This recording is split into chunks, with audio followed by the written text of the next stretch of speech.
Ima li sad straha? Za mene nije ovo strah, za mene je avantura.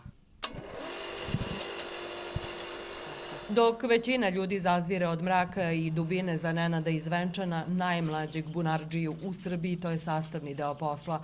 Sa samo 15 godina prvi put se spustio u bunar, nastavljajući porodičnu tradiciju koju su pre njega gradili otac i deda. Rizičan je posao jako, pogotovo ovi stari bunari kad su u pitanju. Ovi od kamena i od cigle. Oni su svi mnogo stari bunari, imaju čak i preko 100 godina.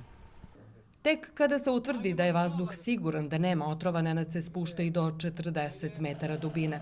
Ručno uklanja mulj i proverava stabilnost zidova. U starim bunarima kriju se tragovi prošlih vremena, pronalazi potkovice, stare lončiće, ali i uspomene od dede. Našao sam jednu alatku, ispalamo kad su zidali i nisu silazi, bila jaka voda, nisu mogli da dođu do te alatke. Posle 25 godina ja sam otišao da čistim taj bunar i našao taj kramp. Porodičan je čovek, otac troje dece. Dok je on pod zemljom, njegova porodica ostaje iznad u stalnoj brizi. Suprug odlazi svaki dan čistite bunare. Najgore kad je najveća dubina, onda brinemo svi, čekamo da se javi kad završi.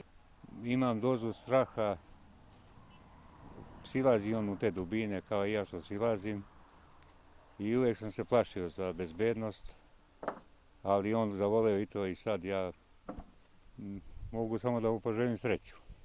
Uz očevu pomoć godišnje očisti do 200 bunara, najviše u Šumadiji, ali i širom Srbije. Poslednjih godina sve češće im se javljaju Beograđani koji su kupili placeve na selu i žele sopstveni bunar. Tako ovaj stari zanat između tradicije i potrebe za vodom i dalje živi.